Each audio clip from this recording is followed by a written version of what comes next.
Right, I'm fine to start with me. Mine's or yours? Either or. You could go for yours if you want, and then Right. so you're asking me, and then I'll ask you back if that makes sense. Yeah. We'll both answer it. Right, okay. Questions for each other to get to know each other better. Whoop whoop. So, am I asking you yours first? I go for it. Can you name an artist that you're personally inspired by and why? No. Yourself?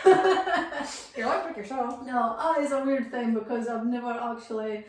There's no something or works of art you've seen you're like, I love that artist. So I just find random things that I like. It's amazing though. So honestly, there's just it seems almost big-headed, but I'm inspired by just my own life and as it should be. what I see and hear and I'm exposed to all the time. I didn't really believe in. I think if I was to be maybe too influenced or too, I would maybe not copy, but I bet you could easily like it would influence what I do. Yes. Maybe Too much, that would be maybe. quite easy to do. So if I see things by artists and I'm like, wow, that's cool, I love that. But there's no a particular person that I'm like, oh my god, like they're like I would like. That's the risk of idolising though. People do become replicas of it and they didn't realise it. It can be a very subconscious thing. I never realised till like not long ago that it must be strange because I kind of list a bunch of artists that I really love. I'm like, okay, so and it me question myself like, so where's my inspiration compared to? Because I'm no history or experience with art like. No, I think it's really so good. it is It's really like literally organic, like actual. just my feelings and my emotions, and I'm inspired by music and film and life and feels, and I just everything in general. So it's not so much an artist for me that inspires me. It's more just life. It's things you see. I'm probably more likely to be inspired by music than I am actual artists. I would also vouch for that. Music and movies and that more than any other actual art for the art world. Definitely. So that's probably. And are you gonna answer a question? There's only one for me comes to mind. It's just because I'm obsessed with the aesthetic of it, and I have been since I was really, really little. And it's H.R. Giger. Oh really? No, yeah. I do love him as well. Absolutely, just the theme and concept of mashing up monsters in space with it's the science fiction element, but like it feels like sometimes there's a steampunk theme and just like get what I mean through it. I feel like it is a mashup of two worlds. It's like futuristic, but I cling on to the past. Like biomechanical like stuff. So it's the integration of combining hybridism, but so much a bit sexual. Like the image is really sexual. Like so it's not evoking things again. Just I'm obsessed. So much so my next tattoo is actually going to be an H.R. Giger piece. It's one of the xenomorphs like hugging a naked female like the eye. So I love there's a purity and an innocence of a human next to something like I love the combination of two. I'm I always wanted to go to the Giger Museum in Switzerland. Say do I looks beautiful. Let's go! Don't work. We should. Bucket list, baby. Let's go. I absolutely would love to do that, honestly.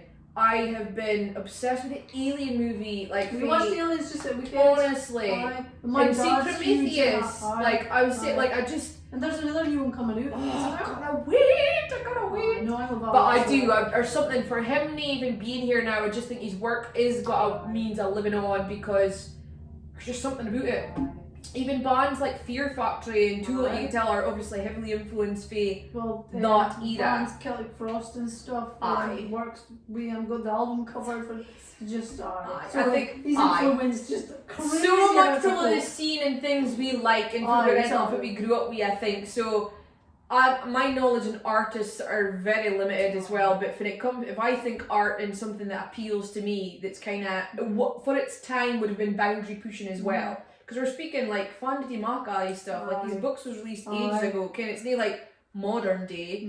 Yeah, it looks so futuristic. Yes, it's almost like, that's what blows your mind. It's almost like, what's the word? It's like timeless. Yes, there's a timeless element to it. You don't look at it and it doesn't look dated. Yeah. you can't Yeah, really you can picture. still see it now and it feels futuristic Aye. even though we're now speaking how many years So ago. that's really cool. Aye. Some art you look at and you go, oh, it looks Yeah. old-fashioned or something. It looks a bit It dated. still holds its time. Aye. So I love H.R. Geiger. So for me, that's probably the only that comes to hand. Aye. I am really inspired by his work. Mm-hmm.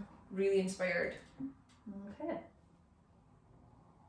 Question number Next, top 3 favourite smells or scents. This is so random. But like, if you speak about senses, like I'm always obsessed with aesthetics, but I think you can undersell the power of smell, like scent. I'm obsessed with perfume, so. So what would it be? I think would be your top 3. Well, if it's not perfumes and things, if it is just actual things and like. Yes, only thing. If you only think. Coffee. Of course it is. Love the smell of coffee. No, but I love the smell of it. I like coffee. It's weird. Like the scent is nice. Fresh ground, but like what? It's such a overpowering like. But it, like, I kind of drink it. Freshly cut grass. Oh, okay, I just totally. love that Totally smell. get that. It just smells like it's like summer or spring. It's just like just love that smell. And probably the sea. I love the scent of the sea. Okay. I think it's maybe a childhood thing, like being brought up. I like, need it. and Of stuff. course, you're so close to the. I just love that, like the salty smell of being near the sea. It's just something. That's such a northeastern think bread thing, isn't it? It's like bread. a northeast embedded. That was wrong. See, that's an H.R. Geiger thing explaining my heat. It's embedded. That's what I meant to say. Jesus. My heat's over to somebody else. I would think so. That's good choices. Okay. This is hard because sense is a big thing. Okay, that is a hardie though. Or do you have favourite like freshly baked bread? Ooh, always. And one of my favourite memories. Toast. The smell of toast with butter. Oh, just actual proper like baguette, like warm. Oh, right. When I was on a flight, when I was a kid, it was like one of them. For I was like dozing asleep because I hated the flight. Like that's the thing that woke me up. Like that smell of the baguettes. Like when I was like freshly baked bread. Can't beat it. Can't beat it. It's a nicey. I really like the smell of newborn babies. Oh really? Oh, see, I'm gonna get into that. Newborn babies do have smell. It's hard to explain, but they do like the smell of babies. Why? It's just like they give off a scent that's very. It's probably just a bond thing. Like once you've done it, like it's very recognisable. Would you smell other people's? I would. Like if I was hugging a newborn baby, I can smell. As fucked up as it is. Just like with their first 6 weeks of birth, they hate a certain smell. Like the smell is it's just like it's like baby powdery type. Like it is. It's like a pleasant but it's their own natural smell. It's so fucked up and weird, but it's a real thing. A newborn baby smell is a genuine thing. Once you've got a smell for it, like there's a house that's weird. Like I don't sound like a predator or me. Like it's just like it's so good. Other names. This will be hard to explain. It's never going to just be straightforward. I wanted to say like cinnamon or vanilla, like something plain, but I can't do it. Like cinnamon is lush, but if it was an actual physical smell, cinnamon is lush. But I want to mark my third in the smell before rain. Aye. Kevin, I think it's like a dampy type smell, but it's not quite. Explain fit it smells of, but do you get it? Like you sense it, but there's a smell. Like the earth has got a smell. It is almost like an earthy, damp sort of, humid. Or is there something before you get like a big downpour, like particularly in the summer? So you get like summer heat, and the clouds is coming over, and it's like a smell before the rain. It's just like a. It's something in the air. Yeah, like. What's your favourite perfume? You got a favourite perfume? Do you wear perfume? A scent for me or on somebody? Because it's two different things. No. Right now I rock Hugo Boss. My favourite scent ever, they've stopped marketing it, which sucks. What? I know. Was Paul Smith London for Women. Okay. It was a bottle I used to buy it all the time. I do also really like Gucci Rush. So Gucci Rush, Paul Smith London for Women. They should bring that back because I just want to sell it in America. And I'm currently rocking Hugo Boss. Hugo Boss is nice as well. So I would my top 3 for I would wear, It's fucked up. Like I smell other people. Like I think they I smell bought different. Other people smell. And you didn't feel the Like, same. Aye, that's weird, is it? It must just be a natural scent. Yeah. Because is it Alien on somebody who smells really good? Aye. 1 million or something. It's like quite sweet. I used to like sweet smells. Now I like quite spicy. I like masculine smells. Yes. Woody. Tobacco. It's like those are like beard oils. I'm like, if I could smell it, I'm like, oh, it's so like, good. It's meant to be like for evening wear, but I just it's just like your everyday. Tom Ford's black orchids and stuff. Aye. It's really nice. That's probably my favourite right now. I'm really clued up on like scents. But it's very distinguishable. Like if you smell, you're like, oh, I can't get something I like, because I'll often pass women and I'll be like, that's too fruity or too like, you're saying sweet, it's nay, but like if you get that's why I like the Hugo Boss, because they're deeper, I think. Spraying like 2 different kinds. Do you? Mix it up. So then you get that proper read on you little slag. My signature scent. So cool. I love that. Another favourite is called a replica by the fireplace. So it smells. They took out a range and it's meant to smell like memories in a bottle sort of thing. Oh wow! So it's called like by the fireplace. It's like a woody, cinnamony. Cool. That sounds like it would be making everything in a just all these dark, woody deeper stuff rather than I'm just saying rather like the somewhere I'm not really I like a florally. We're too dark for that, aren't we? Too dark. Okay. Next one. If you could live anywhere in the world, where would you pick? See, without you answering this, I would have thought it would have been Finland. Or somewhere in Scandinavia. Because you love there. Strange, isn't it, how you love places and you're not sure why. But it feels like home for you, doesn't it? It always is. Well, I mean, it's always held a lot of memories, like now, because I've been there like 6-7 times. So there's so much memories there, but for some reason I was drawn to it in the first place. Because it's such a random, like to me, for where we live, I'm like, it's a random holiday destination. I'm like, with like a purpose. I just love it. It's hard to describe. It just feels really good to be there. That's when you get married Okay, well I got engaged there. Exactly. So full circle. We need to go over there for a wedding. Or just I love Norway as well. Just love these places. Just think their way of living is just so much better than here. They do get a lot of places are just beautiful and so clean, and I just love it. What about you? I don't even care. Like actually, like I would struggle. It's hard to tell because I've been. I love Scotland. Like no matter where we go in the world, Scotland's like big up, and we're in here, and I'm like, we live it. So there's no place like home. There's no place like home. I genuinely love Scotland for a multitude of reasons. I think we're very fortunate for us to be our home country. Just when it's snowing and the weather, like a day, like literally we're coming into May and it's fucking snowing. But better than that. I think Coast amazing. It's so nice. Yes, there is like so much bonny pockets of places that it's so vast. For a tiny country, it's still so vast. If I had to pick somewhere else. It's hard to say unless you've been there. I've never been, but Canada's always felt appealing. Okay. Canada and Japan, surprisingly. I'd love to go and experience it. Yes. I did. I could live there. I was thinking the same. Like, as a holiday destination. Cities is just like exhausting. Yeah. New York was just exhausting. I was just like getting out. I've never been to New York, but Vegas was eye-opening for me now. So it was intense. So like living there day to day, no. But Canada has always appealed to me. But I think like they hate extreme winters, like. Like we didn't even really get extreme winters, but they hate like. It feels it sometimes. But I feel that we get over one day. That's somewhere I've always probably liked as well. I think. I like to go to Vancouver. It looks amazing. Yeah, looks beautiful. But I've never been, so until I've experienced, I couldn't really confirm. Like if I would manage to hack it there, probably no. My pal went there. Really? It's for Aberdeen, and she moved over there. Loves it. Maybe I would. She was like, "Come on, visit." Hint, hint. We'll get a massive list for us road trip soon, will we?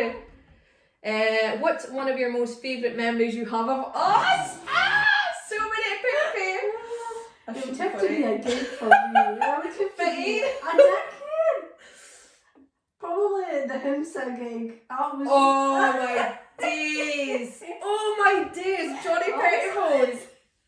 Oh my days! Amazing. just being down the front row, mine was just being thrown like over it was rough, but it was so good. So good. So that was a really Oh, good it was brilliant. Oh, we're probably one of our trips to Glasgow. I was thinking the Apocalyptica was amazing. yes, is that the one we like from we seen the other Finnish bands and that as well? Like I think is that trip? We got our pictures out the back and we yes. for them. I was trying to think, because mine met them in KFC and stuff.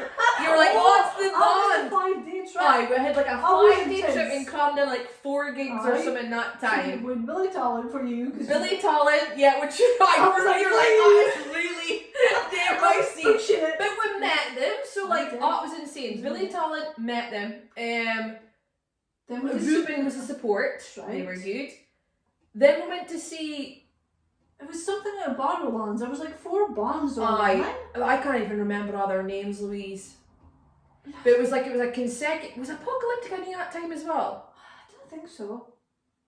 But then for me it was Satyricon. Satyricon was the meaning you were gone for. Mm-hmm. But it was split over 5 days. I was staying in a hotel room for like 5 nights or something. That was wild. We got so bored. That was before really social media was big. Yeah.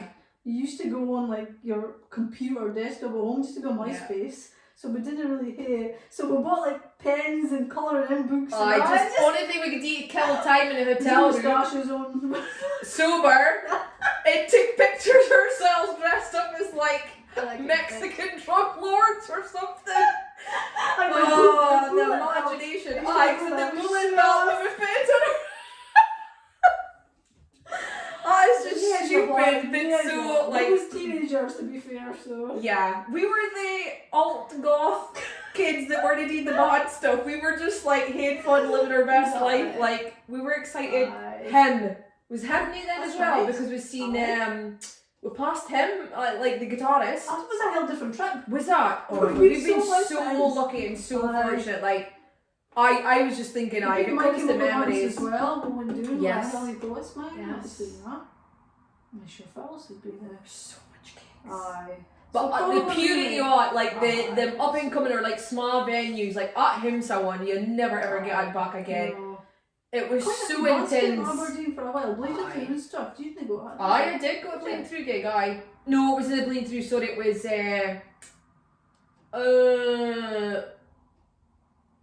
how can I not remember the name? Kirsty and all that went to Bleeding Through. I was supposed to go there, but I didn't go out. It was somebody else for that scene. At the time.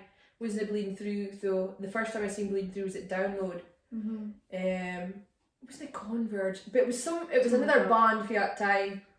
No, that was good though. But all your up and coming bands came out at one point, like Alexis and Fire. I must have been a really good promoter or something like that. Promoter.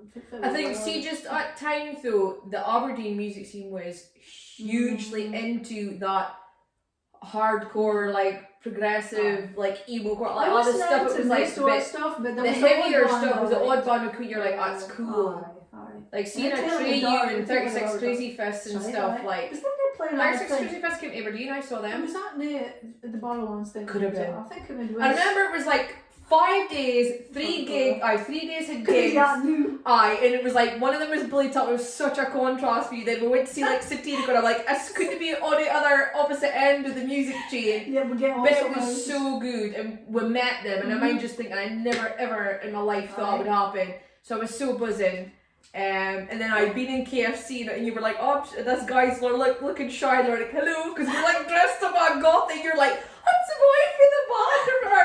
Then when we went to the gig, I spoke to him and we went to the gig. Oh my God. Remember, he was just like, before he could stage, he like painted on his face and his hair was like ass and you're like, that's the boy who was like KFC, and I was like, what? You're like, that's why you just spoke to. I was like, did I? I was like, no way, that's the same guy. Like the little shy guy KFC versus the confidence of that. It was so good. Such a good gig. So that's good memories. That's probably my mind as well. I would say in town we are, like, we've got lots of eats. Even school, like when I think back to when we were like coming out of school and like gone back to our house station and, like, nights and things like that. We're going to the other Louise's house to do editing photos, dressing up for photo shoots to do MySpace. Always bars. Yeah. So loads of at night we was it like 4 a.m. we go, hey man, It walking. was like beaut. Aye, we went to the house party and then bailed, and then was like walking in. We're like, it's actually the sun's out, birds tweeting. We could handle it then. Now we couldn't. Or in the water. In the water, embedded by like 9 o'clock at night. That's how we roll.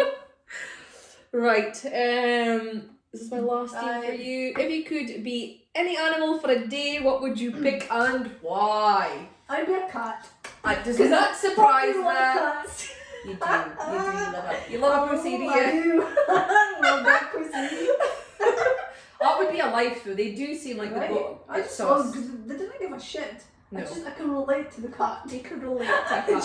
They're just like fuck off deals and just please themselves. I'd be a cat. A really spoiled cat. Spoiled cat. That's a fair deal. Fat cat that just chills and just sorry.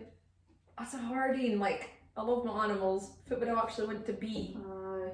A cat's a good choice. That's pretty good. Good. Domestic animal or something. But I would like to be. No, I would hate to be something quirky like a fucking penguin. Otters are cute because like. But the pair up, for the pair up with a little pal and like the hood hands and float down a river and stuff, like that's like ultimate emo. Like that's so cute. Like otters hold on to each other so they don't float away. I'm like that's romantic. It's cute because it's like on his chest. I could be an otter if it's just for a day. Only animal in the world you want to I could be an otter or a penguin because they're quirky as fuck. And the waddle like me, like they've got a funny as fuck little waddle. Someone like that, I would have to be something quirky. It's an dog. Is it too boring? That's too boring. They're too domesticated. Well, cool. I should say something like a lion or something, cool but I'm just like flying and be a bird. That would also be cool. a day to freedom to do that. Sounds like eaten by a cat. A day, you have to keep yourself alive for a day. Could we do that?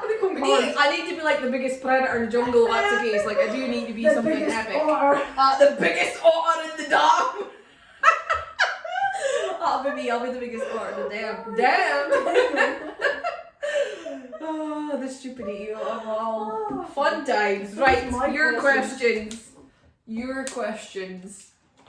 Okay. Mm. If you had to choose between writing or painting, what would it be? Son of a bitch, you can't ask that question. If I had to choose between writing or painting, forever ever, I could only pick one, nae boxies.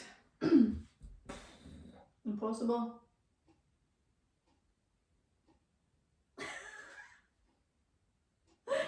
Honestly, I think I might have stumped that.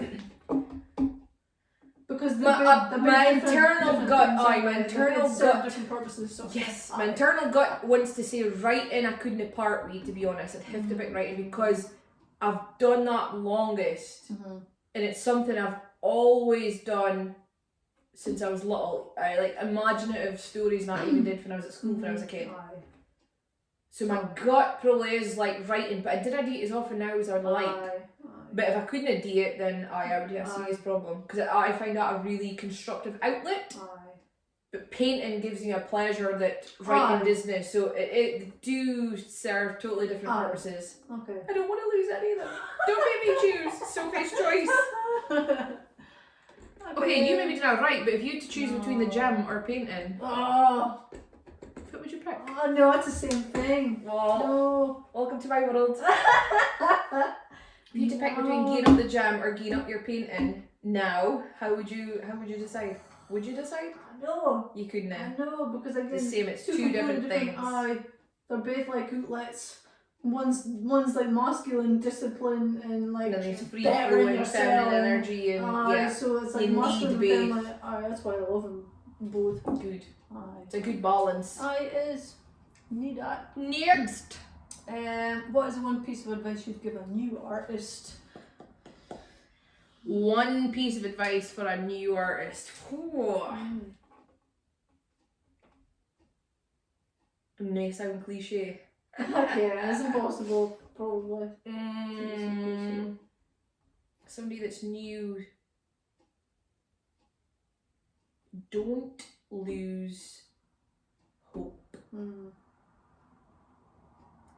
The second you start being negative and criticising yourself or questioning why you're doing it and you get too bogged doing it, you lose the passion, you lose the spark, you lose the want to be creative. So as long as there's always an element of hope that you're gonna get something for this, I think it'll always strive you to want to put pen to paper, to want to put the brush to the canvas. Like, the term hope, a lot of people are just like, there's a falseness to it, kind of like giving us never, never, or whatever. But I think that's bullshit. Like, everybody needs hope. You need a purpose for doing why you're doing it. And if you kind of fundamentally pinpoint why you're doing it, just always bring it back to yourself. Like, be hopeful about the prospect of getting a genuine emotional, physical or spiritual benefit of being creative. So never lose hope. Do not lose hope. When you're first starting, it can be really intimidating and scary to push yourself to do these things, but that and never lose sight of who you are. I would say the same as you, like, just never give up. It's like, did I... When things get hard and you hit like a plateau or whatever, just you can't... Push through it. Did I be deterred? Give yourself time. And be like light on yourself. Like, just be kind to yourself. And always. I think that'll probably be... best advice for a newbie. For sure. So. Because we probably came up against things like that. We obviously to start some way. Okay, last question. What quality do you love most about yourself? Oh, we're speaking about ourselves again, our favourite topic. Which quality do I love most about myself? Only one? Holy shit. How did I don't know what I'm doing? To one thing, what quality do I love most about myself? I mean, you could say more.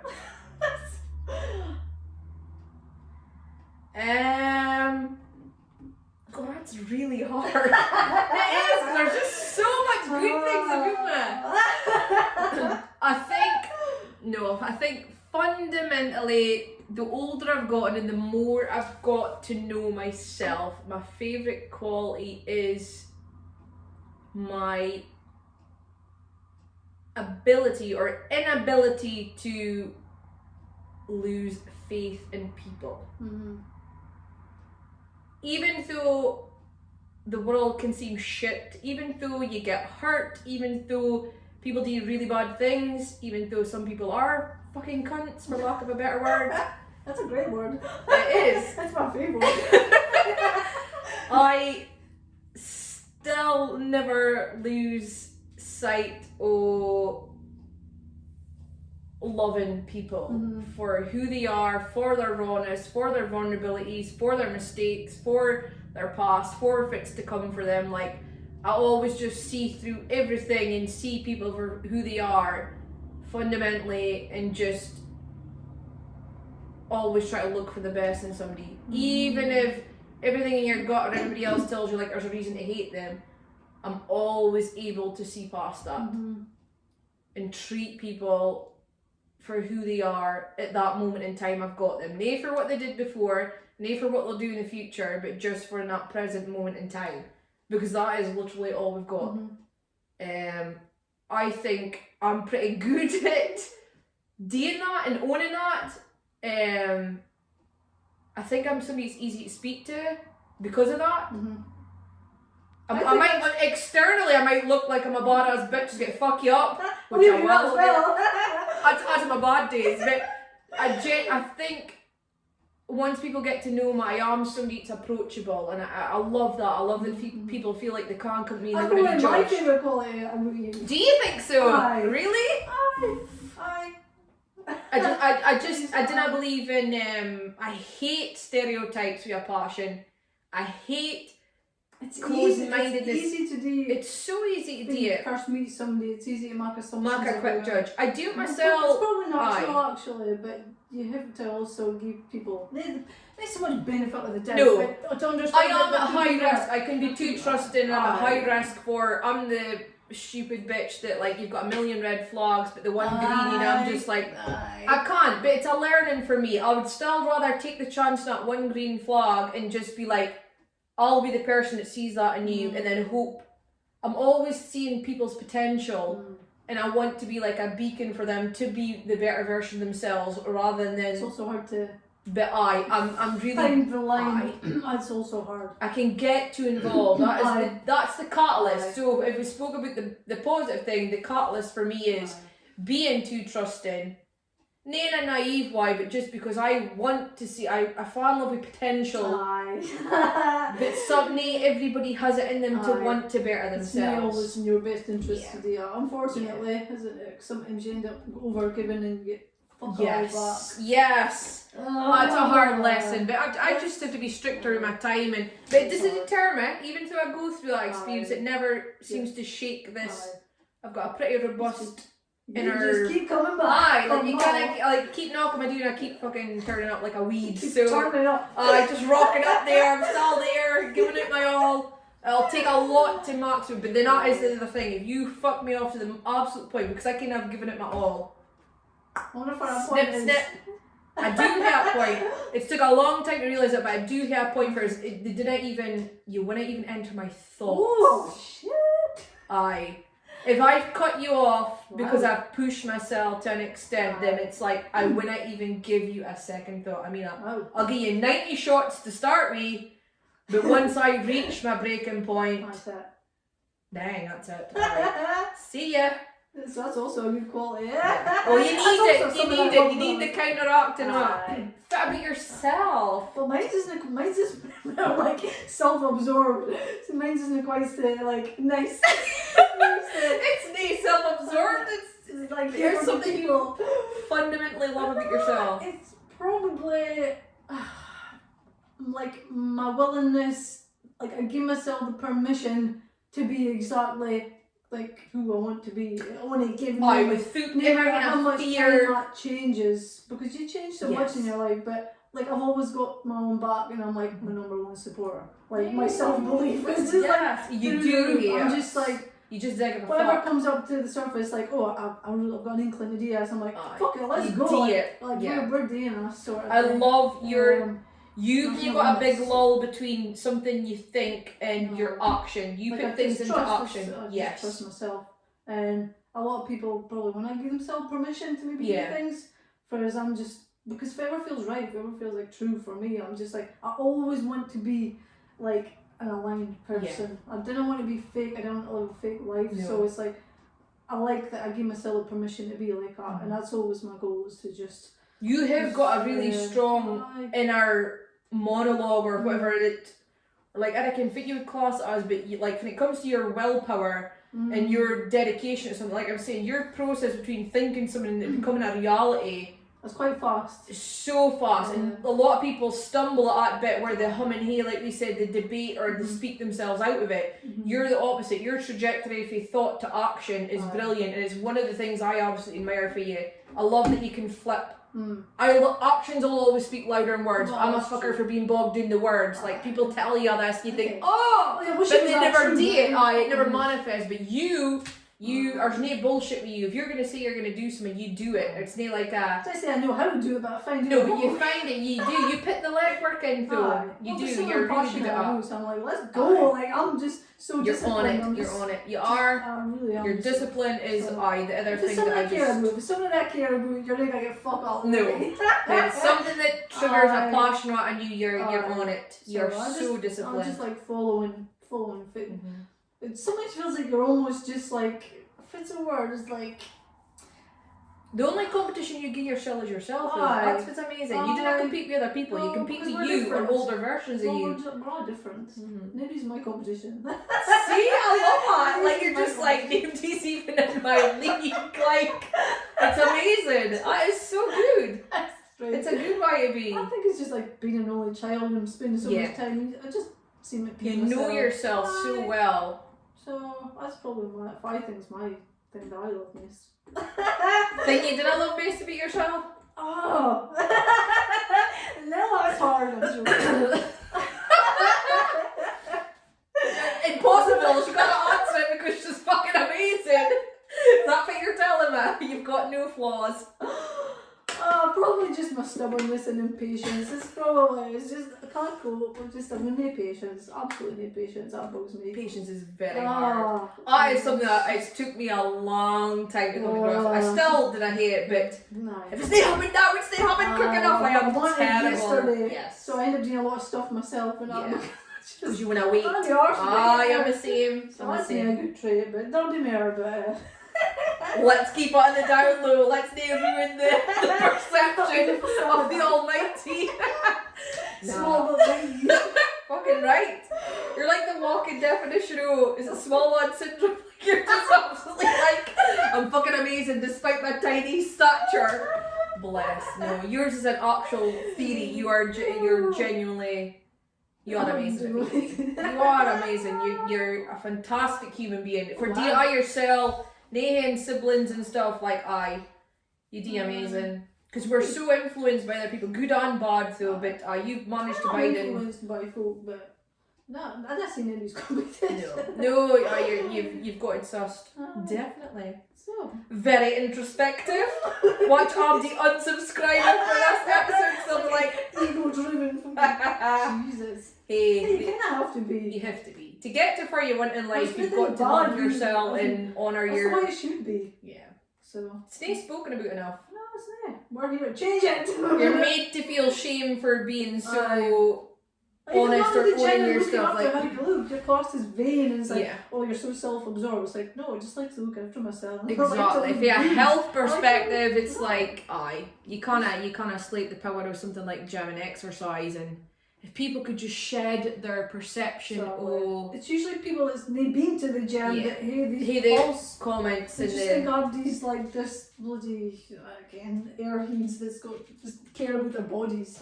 Meatheads, is it? I mean, I might as well.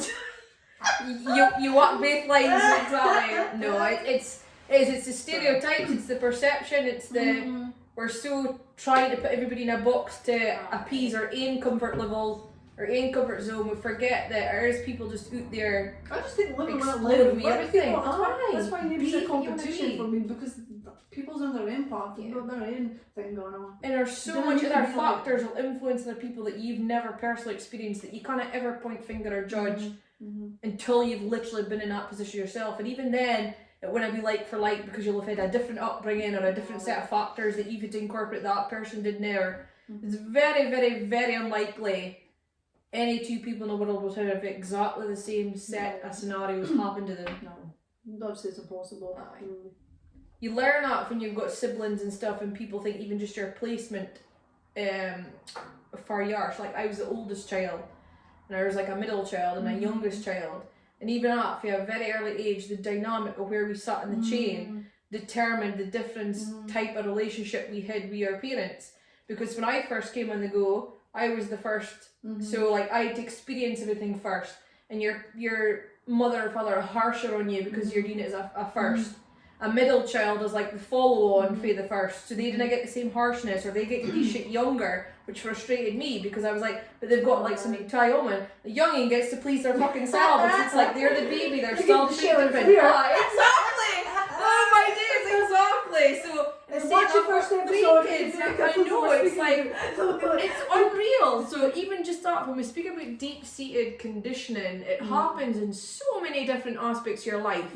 Your placement, your purpose, your experience in the world is so unique for everybody. Like we're complete opposites if you think about it. Like but how we relate is so fascinating. Like it'd be easy for me to go, you would understand, you didn't get this, and vice versa. I get a lot of things. But that's irrelevant. What we do get, and what it does matter is where we come together. You can so it's you shouldn't seclude yourself with the potential of having great bonds just because in your mind you've got a stereotype that somebody might be for you. Maybe to have the outside physical things. Yes, that you normally you would associate with being somebody that you're attracted to or linked to or that you would get on. Like you should never sell yourself short for that. Like my stomach's rumbling. It's dinner time. Dinner time. Yeah. But no, I thought it was good. That was fun.